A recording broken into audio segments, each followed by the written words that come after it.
नमस्कार दोस्तों, मैं फिर आ गया हूँ आपके पास लेकर के कक्षा 7 का तीसरा अध्याय जिसका शीर्षक है आंकड़ों का प्रबंधन। मैंने आपको कुछ चीजें बताई। आंकड़े आप कहाँ से इकट्ठा कर सकते हैं दोस्तों। आप एक और आंकड़ा इकट्ठा कर सकते हैं कि जैसे आपने लिख लिया यहाँ पे आप राम हैं, आपके कोई दोस्त श्याम हैं, कोई बाबू है, कोई रहमान है, कोई कोई मुन्ना है। ठीक है दोस्तों, आपने इनको लिख लिया यहाँ पे। और यहाँ पे दोस्तों हैं आपके कितने दोस्त हैं आपके। आप मुन्ना से पूछिए आपके कितने हैं दोस्त है, 1 2 3 4 5, या आप कितने भी देखिए। मान लिया मुन्ना बोलता है कि मेरे 2 दोस्त हैं, रहमान बोलता है मेरे 4 दोस्त हैं, बाबू बोलता है मेरे 5 दोस्त हैं, श्याम बोलता है मेरा तो भाई एक ही दोस्त है, राम बोलता है मेरे 3 दोस्त हैं। दोस्तों एक डेटा हो गया तैयार। इधर हो गया दोस्तों की संख्या, दोस्तों की संख्या या फिर मित्रों की संख्या आप लिखिए, ज़्यादा अच्छा लगेगा। मित्रों की संख्या दोस्तों। इधर हो गया नाम जिनका आप इकट्ठा कर रहे हैं। ये बन गया दोस्तों। इसको आप इस तरह ना बना करके इस तरह भी बना सकते हैं कि आप 1 2 3 4 इधर लिखें और दोस्तों का नाम इधर लिखें, राम श्याम, और फिर ऐसे बना। तो आप दोस्तों कैसा भी बनाएं, मेन क्या है, ये डेटा आपको इजीली पढ़ने में आना चाहिए कि क्या कह रहा है, कौन सा डेटा 5 पे है, कौन सा 4 पे। आप चाहे ऐसा बनाएं चाहे ऐसा बनाएं, कोई फर्क नहीं पड़ता दोस्तों। दोस्तों यहाँ पे एक जो बहुत महत्वपूर्ण है, बहुत ही महत्वपूर्ण, जैसे हमने यहाँ पे इकट्ठा किया ना दोस्तों, कोई भी आप डेटा इकट्ठा करेंगे तो उसमें एक वैल्यू आप पता लगाने की कोशिश करेंगे, अर्थमेटिक मीन, अंकगणितीय माध्य या समांतर माध्य।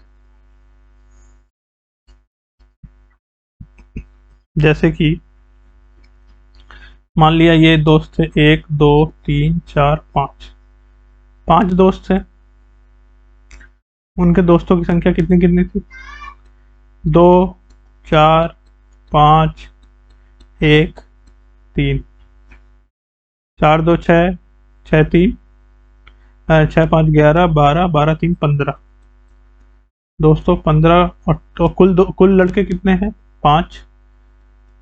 तो क्या आ जाता है ये, 5 3 15, 3 दोस्तों, 3 आ गया है हमारे आगे।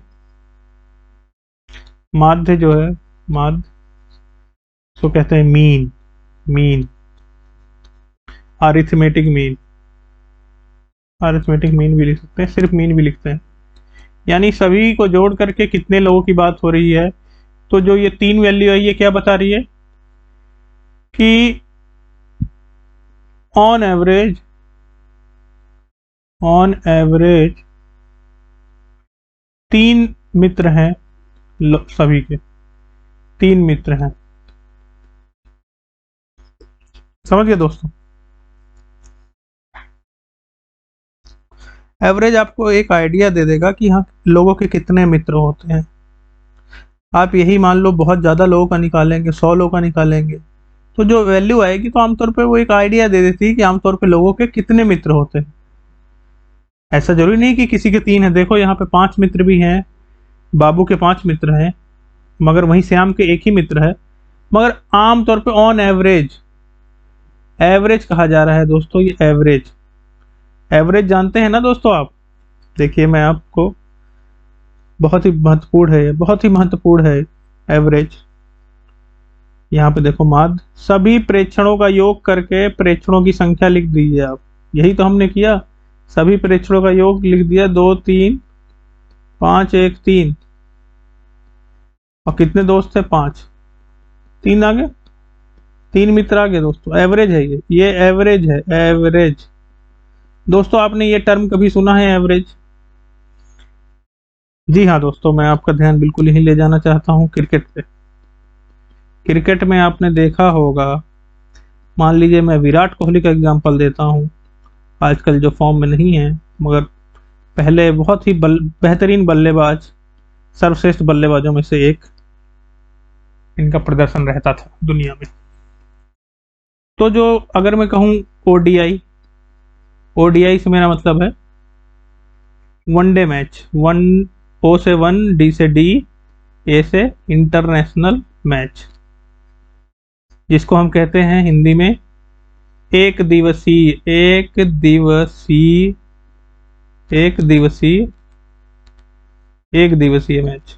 ठीक है दोस्तों, एक दिन के जो मैच होते हैं उसमें इनका एवरेज है, बैटिंग एवरेज, इनका बैटिंग एवरेज है, मान लेते हैं 50 रनों, और ये कुल मैच खेल चुके हैं 200 मैच।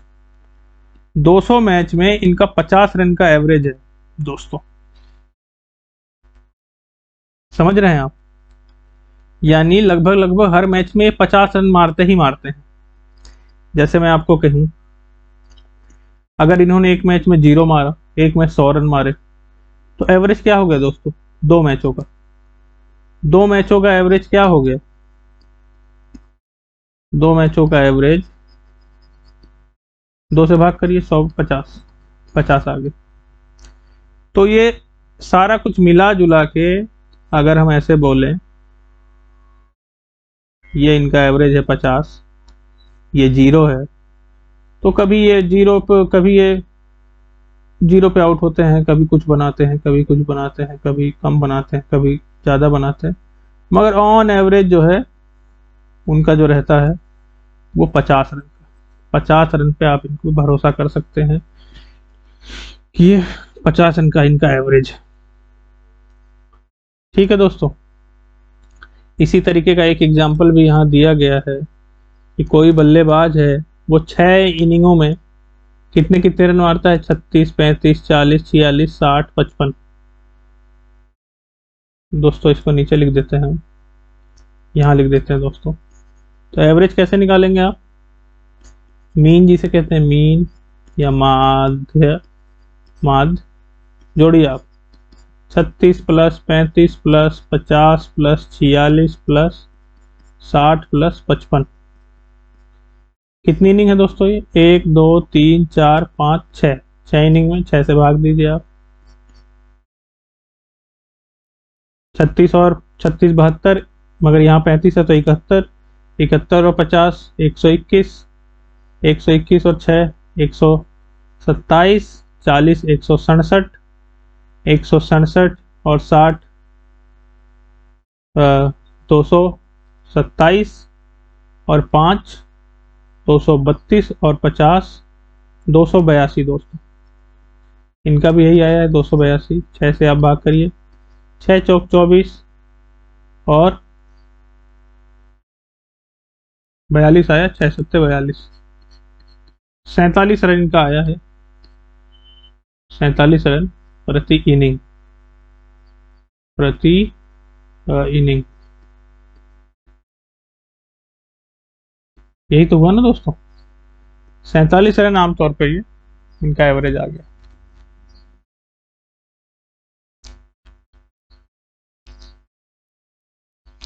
दोस्तों ये प्रयास करो, ये बड़ा ही कठिन प्रयास है।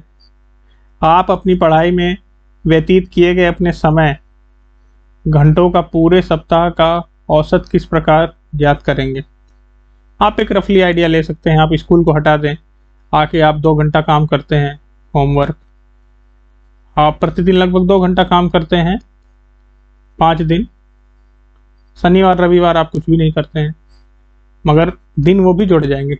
प्रति सप्ताह पूछ रहा है दोस्तों, यह सप्ताह, मान लीजिए शनिवार को आप कुछ भी नहीं करते हैं, 0 0, मगर हफ्ते में दिन होते हैं 7, तो आप इस तरीके से देखेंगे आपके 2 4 6 8 10, 10/7, तो आपका एवरेज कितना हुआ? 1 सही 3/7, 1 सही 3/7 घंटा, यानी 1 घंटा और 3/7 जो उसका वो है, इसको भी आप निकाल सकते हैं मिनट में कर रहे हैं तो, यानी ये करीब करीब 1.5 घंटा हो रहा है जो आप पढ़ाई करते हैं। ठीक है दोस्तों, आज यहीं समाप्त करते हैं, कल फिर शुरू करेंगे। धन्यवाद।